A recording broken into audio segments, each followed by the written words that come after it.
Friends, जैसा कि आपने मेरी पहले वीडियो में देखा, पहली वीडियो में मैंने आपको बताया कि क्रोमेटोग्राफी क्या है, कितने टाइप का क्रोमेटोग्राफी होता है। तो उसी सीरीज़ को मैं अभी आगे बढ़ाने वाला हूँ। इस वीडियो में मैं आपको बताऊँगा कि थिन लेयर क्रोमेटोग्राफी क्या है, क्या उसका प्रोसीजर है, कौन से प्रिंसिपल के ऊपर थिन लेयर क्रोमेटोग्राफी वर्क करती है। So let's start the video.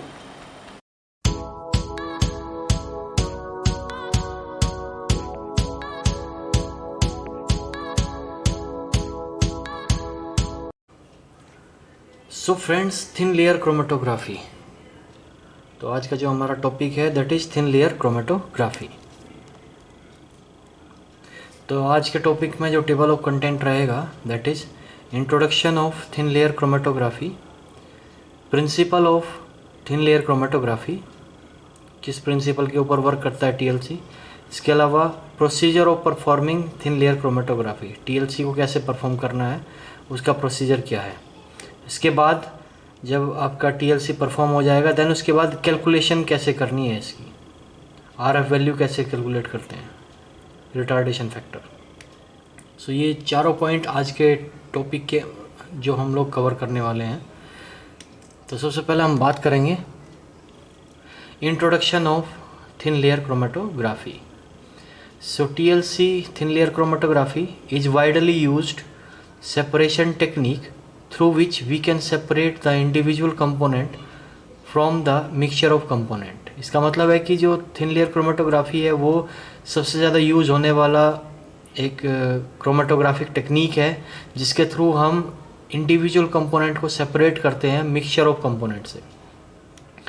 In this technique we use the silica gel, alumina, Kessel-Gar as a adsorbent which is formally spread over a solid support, it means aluminum sheet or a glass plate act as a stationary phase। इसका मतलब है कि हम लोग इसमें दो तरह की दो चीज़ें हम यूज़ करते हैं, एक स्टेशनरी फेज, एक मोबाइल फेज। तो स्टेशनरी फेज में हम क्या क्या यूज़ करते हैं, जैसे सिलिका हम यूज़ करते हैं, एलुमिना यूज़ करते हैं, कैसेलगर यूज़ करते हैं, ये हम एज ए एडजॉर्बेंट यूज़ करते हैं। तो जनरली हम क्या करते हैं, एक स्लरी बनाते हैं इनकी, सिलिका जेल, एलुमिना और कैसेलगर की एडजॉर्बेंट की एक स्लरी बनाते हैं और स्लरी को हम एक सॉलिड सपोर्ट के ऊपर स्प्रेड करते हैं। और सॉलिड सपोर्ट कुछ भी हो सकता है, वो एल्यूमिनियम की शीट भी हो सकती है, ग्लास प्लेट भी हो सकती है और प्लास्टिक की प्लेट भी वो हो सकती है। तो इसे हम as a stationary phase use करते हैं।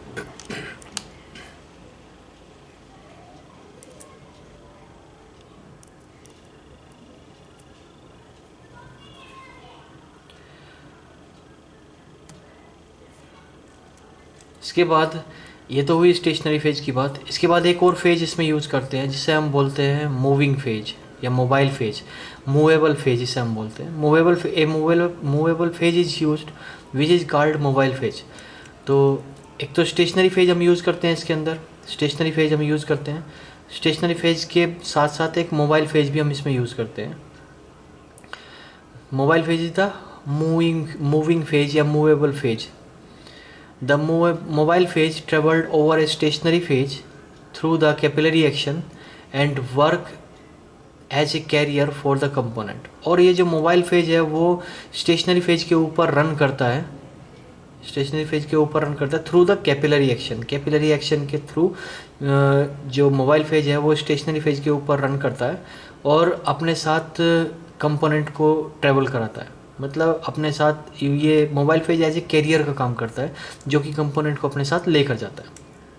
तो पहली स्लाइड में मैंने आपको बताया कि टीएलसी के अंदर क्या है। टीएलसी एक वाइडली यूज्ड क्रोमेटोग्राफिक टेक्निक है जिसका सबसे ज़्यादा यूज़ करते हैं और सेपरेशन में हम इसका यूज़ करते हैं, from separation of individual component from the mixture of component.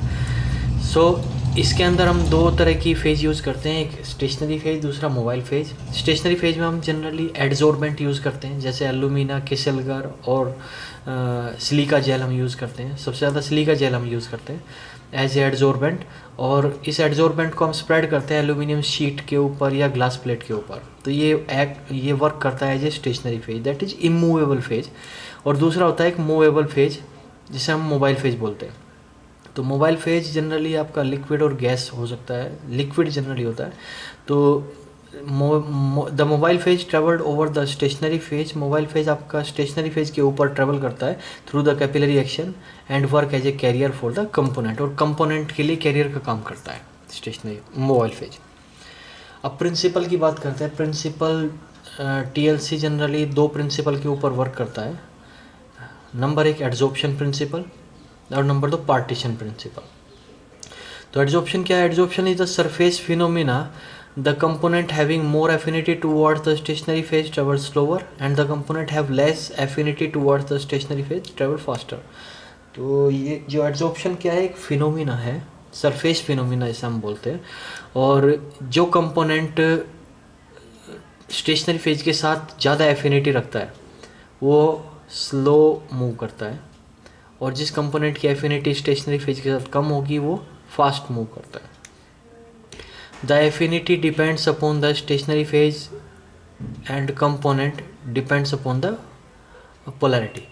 तो एफिनिटी चाहे वो स्टेशनरी फेज की हो, चाहे स्टेशनरी फेज और कंपोनेंट की जो एफिनिटी है वो डिपेंड करती है पोलरिटी के ऊपर। If the component is polar in nature and the stationary phase is also polar in nature, then the component spending more time with the stationary phase surface. अगर component भी polar है और stationary phase भी polar है तो component ज़्यादा time spend करेगा stationary phase की सरफेस के ऊपर। It means component have the more affinity towards the stationary phase. इसका मतलब है कि कंपोनेंट की बॉन्डिंग जो होगी वो स्टेशनरी फेज के साथ ज़्यादा होगी, क्योंकि दोनों की नेचर पोलर है, दोनों पोलर नेचर के, दोनों की सेम नेचर है, तो पोलर इजीली डिसॉल्व हो सकते हैं। If the component is non polar in the nature and stationery phase is polar in nature, the affinity, मतलब अगर दोनों अपोजिट हो गए, स्टेशनरी फेज पोलर है और कंपोनेंट आपका नॉन पोलर है, तो क्या होगा? The affinity between stationery phase and component less, so that component spending less time with the stationary phase and travel faster. तो अगर कंपोनेंट पोलर नेचर का है, स्टेशनरी फेज भी पोलर है, तो कंपोनेंट स्लो मूव करेगा ड्यू टू एफिनिटी और due to bonding. और अगर कंपोनेंट आपका नॉन पोलर नेचर का है और स्टेशनरी फेज पोलर नेचर की है तो वो फास्ट मूव करेगा, क्योंकि पोलर नॉन पोलर आपस में मिक्स नहीं होते हैं, तो वो क्या करेगा, उसकी एफिनिटी स्टेशनरी फेज के साथ कम होगी नॉन पोलर कंपोनेंट की, तो वो फास्ट मूव करेगा और जल्दी इल्यूट होगा। वहीं अगर हम पार्टीशन की बात करें तो partition principle only applied when the stationary phase and mobile phase both in liquid state. अगर पार्टीशन आपका तभी अप्लाई होगा जब दोनों स्टेशनरी फेज और मोबाइल फेज दोनों के दोनों लिक्विड स्टेट में होंगे। It means partition principle only applied in the liquid chromatography. Liquid chromatography में ही अप्लाई हो सकता है partition principle. If the component more dissolve in the stationary phase, the component having more affinity towards the stationary phase and travel slower. अगर component आपका ज़्यादा stationary phase में dissolve हो रहा है, इसका मतलब है कि उसकी एफिनिटी स्टेशनरी फेज के साथ ज़्यादा है, और इसके प्रिंसिपल के अकॉर्डिंग जिस कंपोनेंट की एफिनिटी स्टेशनरी फेज के साथ ज़्यादा होगी वो स्लो मूव करेगा। If the component less dissolve in the stationary phase, the component having less affinity towards the stationary phase and travel faster. अगर कंपोनेंट कम डिजोल्व हो रहा है स्टेशनरी फेज के अंदर तो इसका मतलब उसकी एफिनिटी स्टेशनरी फेज के साथ कम है और वो फास्ट मूव करेगा। If the affinity of component and stationary phase depends on the polarity. Polarity के ऊपर डिपेंड करती है एफिनिटी स्टेशनरी फेज की और कंपोनेंट की। If the stationary phase is polar and the component is also polar, another one is non polar. मतलब दो component है, एक पोलर है एक नॉन पोलर है, और स्टेशनरी फेज क्या है, पोलर नेचर की है। ध्यान से सुनो, स्टेशनरी फेज क्या है, पोलर नेचर की है, और एक कंपोनेंट पोलर है, दूसरा कंपोनेंट नॉन पोलर नेचर का है। तो जो पोलर कंपोनेंट है, polar component with stationery phase is more, affinity of polar component with stationery phase is more than the non polar component. तो क्या होगा, जो पोलर कंपोनेंट है उसकी एफिनिटी स्टेशनरी फेज के साथ ज़्यादा होगी as compare to non polar component. तो the polar component is travel slower on the stationary phase and non-polar component travel faster on the stationary phase and vice versa। तो जो polar component है वो slow move करेगा due to affinity with the stationary phase, and जो non polar component है वो fast move करेगा due to affinity with the stationary phase, less affinity with the stationary phase. Same होगा अगर stationary phase non polar है और component एक polar है एक नॉन पोलर है, तो क्या होगा कि जो पोलर कंपोनेंट है अब उसकी affinity non polar stationery phase के साथ कम होगी, तो polar component non polar stationary phase पे फास्ट मूव करेगा, जबकि non polar component non polar stationery phase के साथ एफिनिटी ज़्यादा होगी नॉन पोलर कंपोनेंट की, और वो स्लो मूव करने वाला है। अब प्रोसीजर ऑफ परफॉर्मिंग टीएलसी कैसे परफॉर्म करनी है। Following steps are involve in the performing TLC. कौन कौन से? स्टेप 1 में सबसे पहले क्या करते हैं, preparation of stationary phase preparation करना है। दूसरा स्टेप 2 में preparation of mobile phase prepare करना है। स्टेप 3 में preparation of developing chamber prepare करना है। स्टेप 4 में प्रिपरेशन ऑफ टीएलसी प्लेट को प्रिपेयर करना है। स्टेप 5 स्पॉटिंग द सैंपल और लोडिंग द सैंपल और charging the sample and standard. और step 6 tulip the plate in the developing chamber. And step 7 visualise the spot. तो step by step हम लोग पढ़ेंगे। तो पहला स्टेप था प्रिपरेशन ऑफ स्टेशनरी फेज कैसे प्रिपेयर करना है। Prepare the slurry of adsorbent and water. Slurry बना लेना है एडजॉर्बेंट की और वाटर की। And prepare the TLC plate by 3 method से। डिपिंग के थ्रू, मतलब स्लरी के अंदर आप जो सॉलिड सरफेस है उसे डिप कर दो, और जो स्लरी है जो आपका एडजॉर्बेंट है वो उसके ऊपर स्प्रेड हो जाएगा, दैट इज़ द डिपिंग। दूसरा है पोरिंग मतलब आप जो स्लरी है उसे आप सॉलिड सरफेस के ऊपर पोर कर दो, देन उसे स्प्रेड कर दो। देन स्टेप 3 जो मेथड है दैट इज़ स्प्रेइंग, मतलब जो स्लरी है एडजॉर्बेंट की उसे आप स्प्रे कर दो सॉलिड सरफेस के ऊपर। सॉलिड सरफेस में आपको बता दूं कि एल्यूमिना या फिर ग्लास प्लेट आप यूज़ करेंगे। और जो 4th टाइप है दैट इज़ स्प्रेडिंग के थ्रू भी आप अपना टीएलसी प्लेट बना सकते हैं। स्प्रेडिंग मतलब कि आप एक स्प्रेडर की हेल्प से एक जो एडजॉर्बेंट है उसे सॉलिड सरफेस के ऊपर आप स्प्रेड कर सकते हो with the help of spreader. Now mobile phase कैसे प्रिपेयर करना है। Mobile phase is prepared according to approved procedures. जैसा कि अप्रूव्ड प्रोसीजर्स दिए गए हैं उसके अकॉर्डिंग आपको मोबाइल फेज प्रिपेयर करना है। जैसा कि प्रोसीजर में दिया गया होगा उसी के अकॉर्डिंग SOP STP या GTP के अकॉर्डिंग आपको अपना मोबाइल फेज प्रिपेयर करना है। Mix all the content of mobile phase according to the manner specified in the approved procedure. और जो उसके मोबाइल फेज के अंदर कंपोनेंट है उन्हें उन कंपोनेंट को बिल्कुल उसी तरह से मिक्स करना है जैसा कि स्पेसिफाइड होगा प्रोसीजर के अंदर। The component should be dissolve in the mobile phase to increase the solubility of component. Small amount of acid और small amount of base is added to the mobile phase. और अगर आपको component आपका mobile phase के अंदर dissolve होना चाहिए। अगर आपका कंपोनेंट मोबाइल फेज के अंदर डिजोल्व नहीं होगा तो वो मोबाइल फेज के साथ रन नहीं करेगा। तो इसीलिए कि जैसा जो नेचर आपके कंपोनेंट की है, सपोज आपका कंपोनेंट पोलर नेचर का है तो आपको मोबाइल फेज भी पोलर नेचर की लेनी पड़ेगी। और आपको कंपोनेंट की सोल्युबिलिटी बढ़ाने के लिए मोबाइल फेज में आप स्मॉल अमाउंट में एसिड और स्मॉल अमाउंट में आप बेस ऐड कर सकते हो मोबाइल फेज के अंदर।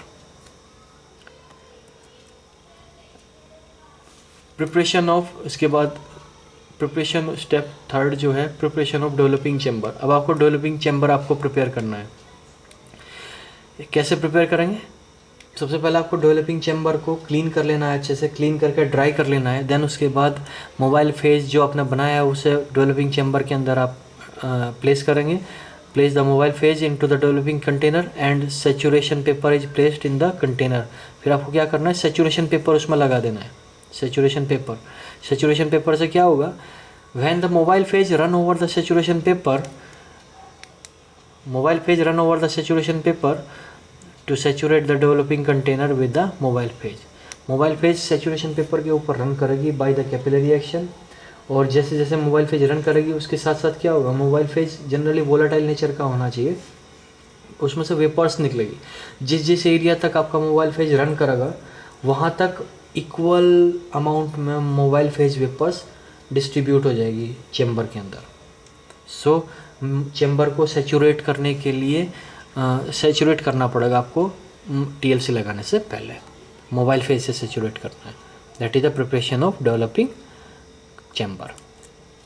इसके बाद प्रिपरेशन ऑफ टीएलसी प्लेट। अब आपको टीएलसी प्लेट अपना प्रिपेयर कर लेना है। टीएलसी प्लेट प्रिपेयर करने के लिए आपको क्या करना है, ड्रा ए बेस लाइन और starting line to the TLC plate 2 centimetre from the bottom of the plate. मतलब जो टीएलसी प्लेट का बॉटम है उससे 2 सेंटीमीटर ऊपर आपको एक बेस लाइन ड्रॉ कर लेनी है टीएलसी प्लेट पे। याद रखना कि इसमें पेंसिल आपको थोड़ी सी लूज चलानी है। अगर आपने पेंसिल ज़्यादा डार्क चलाई तो जो सिलिका आपने स्प्रेड की है टीएलसी प्लेट के ऊपर वो उखड़ सकती है अगर आपने ज़्यादा डार्क पेंसिल चलाई तो आपको क्या करना है, 2 सेंटीमीटर आपको मेजर कर लेनी है डिस्टेंस बॉटम से टीएलसी प्लेट के। देन उसके बाद आपको क्या करना है, एक स्टार्टिंग लाइन पेंसिल की हेल्प से आपको बना लेनी है। Then draw the solvent front at the opposite to the base line. फिर आपको क्या करना है, सॉल्वेंट फ्रंट आपको ड्रॉ कर लेना है बेस लाइन के opposite. Solvent front must be 80 to 90% of the TLC plate. मतलब 80 to 90% आपका होना चाहिए सॉल्वेंट फ्रंट। जितना ज़्यादा आप मोबाइल फेज रन करेंगे उतना ही अच्छा सेपरेशन होगा आपके कंपोनेंट का। तो place marking of spot marks as standard and sample. फिर उसके बाद क्या करना है, आपने एक बेस लाइन बना ली, सॉल्वेंट फ्रंट बना लिया। देन उसके बाद आपको मार्क बनाने हैं, कहाँ आपको स्टैंडर्ड का स्पॉट लगाना है, कहाँ आपको सैम्पल का स्पॉट लगाना है। Then spotting of sample and standard. Sample and standard should be spotted with the help of TLC syringe. आपको एक सिरिंज लेना है 10 माइक्रोलीटर, 20 माइक्रोलीटर और 50 माइक्रोलीटर। जितना आपको आपकी एसटीपी में मेंशन है उतना माइक्रोलीटर का आपको इंजेक्शन अपने स्टैंडर्ड का और सैम्पल का आपको लगाना है। और ये जो अमाउंट है ये आपकी मेंशन होगी अप्रूव्ड प्रोसीजर के अंदर। बेसलाइन के ऊपर आपको स्पॉट लगाना होगा। Solvent used for preparation of sample and standard must be volatile in nature due to spot dry easily. और जो सॉल्वेंट आप यूज़ कर रहे हैं अपने सॉल्यूशन को स्टैंडर्ड और सैंपल को बनाने के लिए, वो सॉल्वेंट कैसा होना चाहिए, वोलेटाइल नेचर का होना चाहिए ताकि वो इजीली ड्राई हो सके। Then after that tulip the plate in the developing chamber. फिर उसके बाद क्या करना है, आपको प्लेट डेवलपिंग चैम्बर के अंदर प्लेस कर देनी है। After spotting place the TLC plate in the developing container. Spotting के बाद आपको क्या करना है, जो आपका टीएलसी प्लेट है उससे आपको डेवलपिंग कंटेनर के अंदर, जिसके अंदर आपने मोबाइल फेस डाला है और मोबाइल फेस से सैचुरेट किया है, उस कंटेनर के अंदर आपको अपना टीएलसी प्लेट प्लेस कर देना है। Then allow to run the mobile phase on the TLC plate. फिर आपको क्या करना है, मोबाइल फेज को रन कराना है टीएलसी प्लेट के ऊपर। Mobile phase carries the when the mobile phase reach to the solvent front. जैसे ही मोबाइल फेज आपका सॉल्वेंट फ्रंट पर पहुंचता है, then put the plate from the chamber and allow to dry. जैसे ही आपका सॉल्वेंट फ्रंट तक मोबाइल फेज पहुंचता है, आपको क्या करना है, टीएलसी प्लेट आपके चैम्बर से निकाल लेनी है और उसे ड्राई करना है। After drying then visualising the spot. After drying various visualisation method are used. बहुत सारे विजुअलाइजेशन मेथड आप यूज़ कर सकते हैं। जैसे ड्राइंग के बाद करना है आपको विजुअलाइजेशन, जैसे आप अपनी टीएलसी प्लेट को यूवी लाइट के कांटेक्ट में भी लेके जा सकते हैं, शॉर्ट वेवलेंथ या लॉन्ग वेवलेंथ की लाइट में। देन उसके अलावा आप स्प्रेइंग भी आप कर सकते हैं विजुअलाइजिंग एजेंट की, जैसे कि निनाइड्रिन का स्प्रे करते हैं टीएलसी प्लेट के ऊपर विजुअलाइजिंग द अमाइनो एसिड्स, या फिर आयोडीन वेपर्स आप यूज कर सकते हैं टू विजुअलाइज द स्पॉट को विजुअलाइज करने के लिए। देन उसके बाद जैसे ही आपने अपना स्पॉट विजुअलाइज कर लिया, देन उसके बाद उन स्पॉट को मार्किंग करना है। मार्किंग करने के बाद आपको आरएफ वैल्यू कैलकुलेट करनी है। RF that is retardation factor. After visualisation calculate the RF value by using the formula आप यूज़ करेंगे, जैसे RF value is equal to distance travelled by solute divide by distance travelled by the mobile phase. जैसे solute कितना distance travel किया और आपका mobile phase कितना distance travel किया, उसके रेशियो को आरएफ वैल्यू बोलते हैं। And calculate the R F value for both standard and sample. Sample और स्टैंडर्ड दोनों की आपको आर एफ वैल्यू कैलकुलेट कर लेनी है। कभी भी आर एफ वैल्यू एक से ज़्यादा नहीं हो सकती, क्योंकि कभी भी आपका सैंपल मोबाइल फेज से आगे नहीं जा सकता। If the R F value of sample is similar to the standard, it is identified that the sample containing similar molecule of the standard. अगर आपका आर एफ वैल्यू सैंपल और sample का जो आर एफ वैल्यू है वो standard के R F value से match करता है, तो इसका मतलब दोनों की पोलैरिटी सेम है। दोनों की पोलैरिटी सेम है तो इसका मतलब दोनों सेम कंपोनेंट है। कभी भी दो कंपोनेंट की पोलैरिटी सेम नहीं होती है। सो इस तरह से हम अपने कंपोनेंट को आइडेंटिफाई करते हैं बाय यूजिंग टीएलसी मेथड। तो कुछ इस तरह की आपकी टीएलसी प्लेट होगी, कुछ इस तरह की टीएलसी प्लेट होगी आपकी 20x20 की एल्यूमिनियम शीट के साथ। इसमें क्या करना है, सबसे पहले आपको एक स्टार्टिंग लाइन आपको बनानी है with the help of scale. Starting line या बेस लाइन से आप बोलते हो, बेस लाइन, बेस लाइन। इस बेस लाइन के बाद आपको एक सॉल्वेंट फ्रंट आपको बना लेना है कि आपको आपकी मोबाइल फेज यहाँ तक रन करानी है। After that, after preparing the TLC plate, आपको एक मार्क करना है यहाँ पे, ये स्टैंडर्ड, यहाँ पे ये एक सैंपल। सैंपल और स्टैंडर्ड का मार्क करने के बाद आपको क्या करना है, इसके ऊपर आपको आपका जो आपने सैंपल बनाया होगा, जो आपने स्टैंडर्ड बनाया होगा एज पर एसटीपी आपने जो बनाया होगा, उतने माइक्रोलीटर का आपको, जितना आपकी एसटीपी में मेंशन है उतने माइक्रोलीटर का आपको इस पर स्पॉटिंग करना है। स्पॉटिंग करने के बाद आपको इस टीएलसी प्लेट को डेवलपिंग चैम्बर के अंदर प्लेस कर देना है। डेवलपिंग चैम्बर के अंदर प्लेस कर देंगे। मोबाइल फेज आपका यहाँ तक, देन मोबाइल फेज आपका इसके ऊपर मूव करना स्टार्ट करेगा।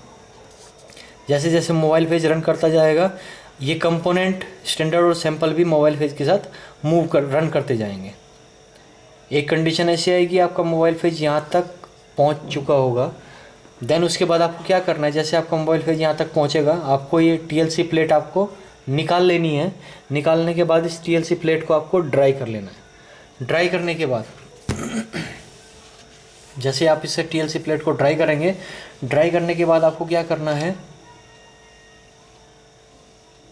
जैसे आपने टीएलसी प्लेट ड्राई कर ली, ड्राई करने के बाद आपको क्या करना है, आपको इसे जो स्पॉट है उसे विजुअलाइज करना है by other visualisation method like UV cabinet आप यूज़ कर सकते हैं, यूवी रेडिएशंस आप यूज़ कर सकते हैं। तो सपोज अगर या फिर आप स्प्रेइंग एजेंट यूज़ कर सकते हैं, वेरियस स्प्रेइंग एजेंट आप यूज़ कर सकते हैं, या फिर आयोडीन वेपर्स आप यूज़ कर सकते हैं। तो जनरली अगर मैं अब यूज़ करूं कि यूवी रेडिएशन मैं यूज़ करता हूं, तो मैं देखूंगा कि मेरा जो स्टैंडर्ड है वो यहाँ तक रन किया, मोबाइल पेज मेरा यहाँ तक रन किया, स्टैंडर्ड मेरा यहाँ तक रन किया और सैंपल मेरा यहाँ तक रन किया। अब मैं क्या करूँगा, आर एफ वैल्यू कैलकुलेट करूँगा इसके मिडिल से, यहाँ से इसके मिडिल से मैं यहाँ की आर एफ वैल्यू और इसके मिडिल से मैं यहाँ की आर एफ वैल्यू। डिस्टेंस आप मेज़र करूँगा, डिस्टेंस सपोज ये 6 सेंटीमीटर रन किया, ये भी 6 सेंटीमीटर रन किया, और ये मेरा ये जो डिस्टेंस है सॉल्वेंट की, मोबाइल फेज की, ये मेरा 10 सेंटीमीटर रन किया। सॉल्वेंट मेरा 10 सेंटीमीटर रन किया, स्टैंडर्ड मेरा 6, सैंपल भी मेरा 6 सेंटीमीटर रन किया। तो अब मैं आर एफ वैल्यू कैलकुलेट करूँगा। तो आर एफ वैल्यू कैसे कैलकुलेट करूँगा, then R F of standard is equal to distance travel by standard that is 6 centimetre divide by distance travel by solvent मतलब 10, तो ये हो जाएगा 0.6। और अगर मैं सैंपल की निकालूँ, R F value of sample that is 6 centimetre मेरा distance travel by solute that is 6 centimetre divide by 10 centimetre मेरा सॉल्वेंट यूज़ रन किया, तो ये भी हो गया मेरा 0.6। तो मतलब जो मेरा स्टैंडर्ड की आर एफ वैल्यू है वही मेरे सैंपल की आर एफ वैल्यू आई। मतलब जितना मेरा स्टैंडर्ड मूव किया उतना ही मेरा सैंपल भी मूव किया। इसका मतलब है कि जो मेरा स्टैंडर्ड है, स्टैंडर्ड और सैंपल की पोलैरिटी सेम है। पोलैरिटी कभी भी दो मॉलिक्यूल की सेम नहीं होती। तो इस बेस पे हम लोग आइडेंटिफाई करते हैं कि जो मेरा स्टैंडर्ड का मॉलिक्यूल है वही मेरा सैंपल का मॉलिक्यूल है। तो इस तरह से हम अपने कंपोनेंट को आइडेंटिफाई करते हैं। So friends, this is all about thin layer chromatography. Hope you will learn something new today. So अगर मेरा वीडियो आपको पसंद आया तो मेरे वीडियो को लाइक कीजिएगा, मेरे चैनल को सब्सक्राइब कीजिएगा। Thanks for watching.